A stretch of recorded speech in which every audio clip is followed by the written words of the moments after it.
അഭിലാഷ്, പൊതുദർശനം തുടരുകയാണ്. ഏകദേശം 1000-ഓളം ആളുകൾ അർജുനെ കണ്ട് മടങ്ങിക്കഴിഞ്ഞു. ഇനിയും ആളുകൾ അർജുനെ അവസാനമായി ഒരു നോക്ക് കാണാൻ കുടുംബത്തിനെ ആശ്വസിപ്പിക്കുന്നതിനായി വരി നിൽക്കുന്ന കാഴ്ചകൾ തന്നെയാണ്. അതിനൊപ്പം വൈകാരികത വർദ്ധിപ്പിച്ച ഒരു മുഹൂർത്തമാണ് ഈശ്വർ മാൽപ്പയും മനാഫും ചേർന്ന് അർജുനെ കാണുന്നതിനായി പുഷ്പചക്രം അർപ്പിക്കുന്നതിനായി വന്നത്. അതും ഇവിടെ കൂടി നിന്ന നാടിനെയും വീട്ടുകാരെയും ഒന്നടങ്കം കണ്ണീരിലെ ആഴ്ത്തുന്ന ഒരു മുഹൂർത്തമായി മാറുകയും ചെയ്തു. ഒപ്പം തന്നെ വീടിന് പുറകിൽ സംസ്കാരം നടത്തുന്നതിനായി ഉള്ള സ്ഥലത്ത് ചീത ഒരുങ്ങിക്കൊണ്ടിരിക്കുകയാണ്. ഏകദേശം 12 മണിയോടുകൂടി സംസ്കാരം നടത്തുവാനുള്ളൊരു തീരുമാനത്തിലാണ് ഇപ്പോൾ ഉള്ളത് എന്നതാണ്. 9 മണിയോടുകൂടിയാണ് മൃതദേഹം അർജുൻ അവസാനമായി വീട്ടിലേക്ക് എത്തിച്ചത്. കുടുംബത്തിൻ്റെ പ്രതികരണം വാക്കുകൾ കൊണ്ട് വിവരിക്കാൻ കഴിയുന്ന വിധത്തിലായിരുന്നില്ല. അലമുറയിട്ട് വാവിട്ട് കരയുകയായിരുന്നു ഓരോരുത്തരും. അർജുൻ്റെ ഭാര്യ കൃഷ്ണപ്രിയ, അച്ഛനമ്മ, 3 വയസ്സുകാരൻ മകൻ, സഹോദരി അഞ്ജു, അഭിരാമി, സഹോദരൻ അഭിജിത്ത് എന്നിവരൊക്കെ തന്നെ എന്താ പറയുക, അവരുടെ ഒരു വികാരം നിയന്ത്രിക്കാൻ കഴിയാത്ത വിധം പൊട്ടിക്കരയുകയാണ് ഉണ്ടായിരുന്നത്. അവരിങ്ങനെ ഇപ്പോൾ ഒരു നിർവികാരരായി മൃതദേഹത്തിന് സമീപം വീട്ടിൻ്റെ ഉമ്മറത്ത് തന്നെ ഇരിക്കുക കൂടിയാണ്.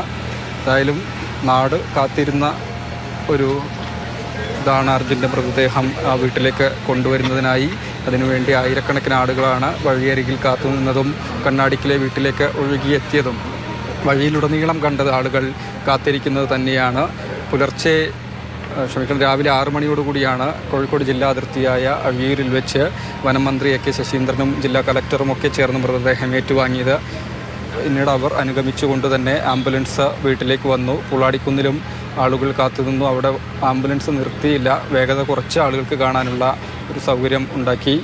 അവർ വാഹനത്തിൽ അകമ്പടിയായി പിന്നീട് വാഹന റാലി എന്ന വണ്ണമാണ് കണ്ണാടിക്കിലേക്ക് വന്നത്. കണ്ണാടിക്കൽ അങ്ങാടിയിൽ അത്രയും അധികം ആളുകൾ തിങ്ങി നിറഞ്ഞു നിൽക്കുകയാണ് ഉണ്ടായത്. അവിടെ നിന്ന് വിലാപയാത്രയെ ആംബുലൻസിന് പുറകെ കാൽനടയായി തീവ്രത എനിക്ക് ഇവിടെ ഇരുന്നും അനുഭവിക്കാൻ കഴിയുന്നുണ്ട്.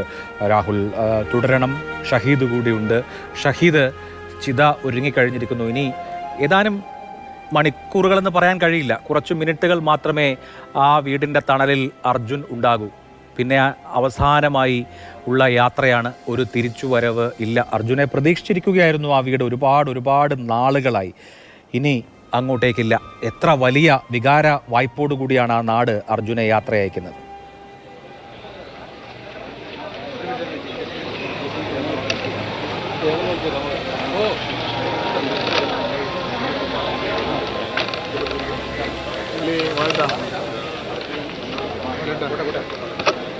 അർജുൻ ഒരു അപാരമായ മനുഷ്യസ്നേഹമുള്ള മനുഷ്യത്വം ഉള്ളിലുള്ള ഒരു യുവാവ്, ഒരു ചെറുപ്പക്കാരനായിരുന്നു. അത് അർജുൻ്റെ മരണത്തിന് ശേഷവും നമ്മൾ കാണുന്നത് മനുഷ്യരുടെ ഉള്ളിൽ പലപ്പോഴും ഉള്ളിൽ മനുഷ്യത്വവും മനുഷ്യസ്നേഹവും ഒക്കെ ഉണ്ടെങ്കിലും നമ്മുടെ പരുക്കൻ ജീവിതത്തിലൊക്കെ നമ്മൾ പലപ്പോഴും അതൊക്കെ മറന്നു. പക്ഷെ അർജുൻ്റെ മരണം ഉണ്ടാക്കി വെച്ചത് മനുഷ്യൻ്റെ ഉള്ളിലുള്ള എല്ലാ സ്നേഹവായ്പകളെയും പുറത്തേക്ക് എടുക്കാനുള്ളൊരു അവസരമായി അർജുൻ മാറി എന്നുള്ളതാണ് എന്നാണ് ഞാൻ ചെയ്യുമ്പോൾ നമുക്ക് മനസ്സിലാക്കാൻ കഴിയും.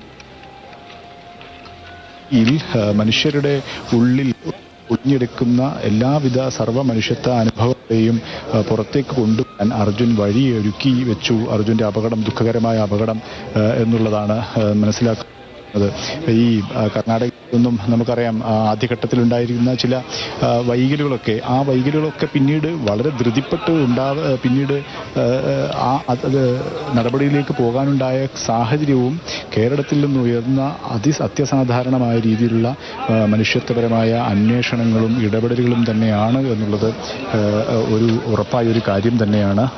അത് എന്തുകൊണ്ടാണ് കേരളത്തിൽ നിന്നും